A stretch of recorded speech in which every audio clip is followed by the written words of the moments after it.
Hey everyone! Today I'm diving into a crucial topic for law students, quasi contracts.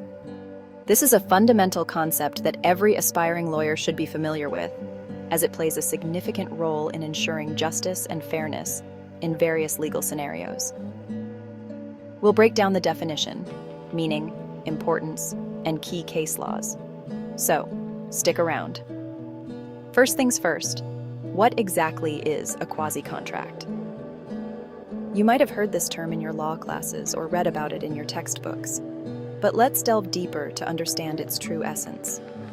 Simply put, a quasi-contract is not a contract in the traditional sense, but rather a legal obligation imposed by the court to prevent unjust enrichment.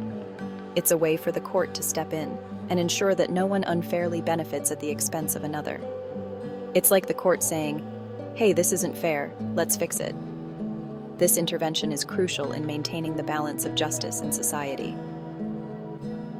Under the Indian Contract Act of 1872, quasi-contracts are covered under Sections 68 to 72. These sections provide a detailed framework for understanding when and how quasi-contracts come into play. These sections outline various situations where quasi-contracts are applicable.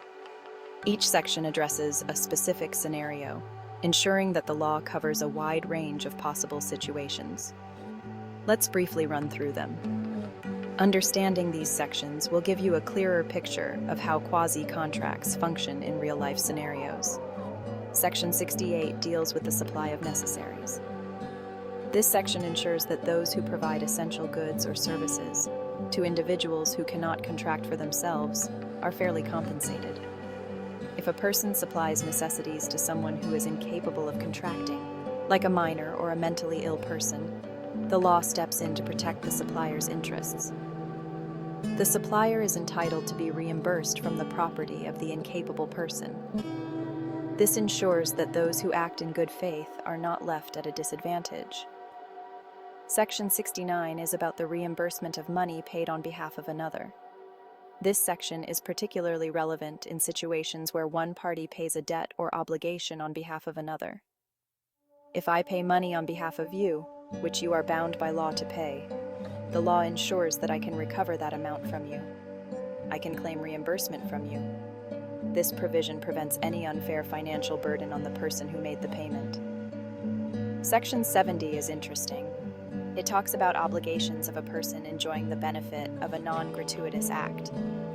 This section ensures that individuals who benefit from services or goods provided by others are held accountable. Suppose I do something for you without intending it to be free, and you enjoy the benefit of it. The law recognizes the value of my actions and ensures that I am compensated. You are bound to compensate me. This prevents any unjust enrichment at the expense of another's efforts. Section 71 covers the responsibility of a finder of goods. This section is crucial in situations where someone finds and takes possession of another person's property. If you find someone's lost goods, the law imposes certain responsibilities on you to ensure the safekeeping of those goods. You're bound to take care of them as a bailee. This ensures that the rightful owner can reclaim their property in good condition. Finally, Section 72 deals with the liability of a person to whom money is paid, or anything is delivered by mistake or under coercion. This section addresses situations where an individual receives something they are not entitled to. If you receive money by mistake, the law requires you to return it to prevent any unjust gain. You are bound to repay it. This provision ensures that mistakes or coercion do not result in unfair advantages. Now, why are quasi-contracts important?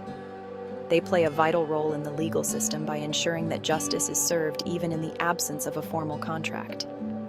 They ensure fairness and justice by preventing unjust enrichment. This principle is fundamental to maintaining trust and integrity in legal and financial transactions.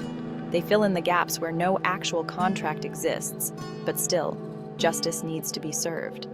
This flexibility allows the legal system to address a wide range of situations fairly. Let's discuss a landmark case to illustrate this further, the case of Kanhaiya Lal Vade National Bank of India. This case is a perfect example of how quasi-contracts operate in real-world scenarios. In this case, the National Bank of India paid money to Kanhaiya Lal by mistake. The court had to decide whether Kanhaiya Lal was entitled to keep the money or if he had to return it. The court held that Kanhaiya Lal was bound to return the money as per Section 72 of the Indian Contract Act. This decision reinforced the principle that no one should benefit from another's mistake. This case clearly shows how quasi-contracts work to prevent unjust enrichment. It highlights the importance of these legal provisions in maintaining fairness and justice. So, to wrap it up, quasi-contracts are essential in law to ensure fairness and prevent unjust enrichment. They provide a legal mechanism to address situations where formal contracts do not exist, but justice still needs to be served. They come into play in various situations as outlined in Sections 68 to 72 of the Indian Contract Act, 1872. Understanding these sections is crucial for anyone studying or practicing law. They come into play in various situations as outlined in Sections 68 to 72 of the Indian Contract Act, 1872. Understanding these sections is crucial for anyone studying or practicing law. Next time, we'll dive deeper into another fascinating topic. Stay tuned for more insights and detailed explanations on various legal concepts. If you found this video helpful, don't forget to hit the like button and share it with your friends and colleagues. Hit the like button and subscribe for more legal insights. Thanks for watching. Your support helps us bring more valuable content to you.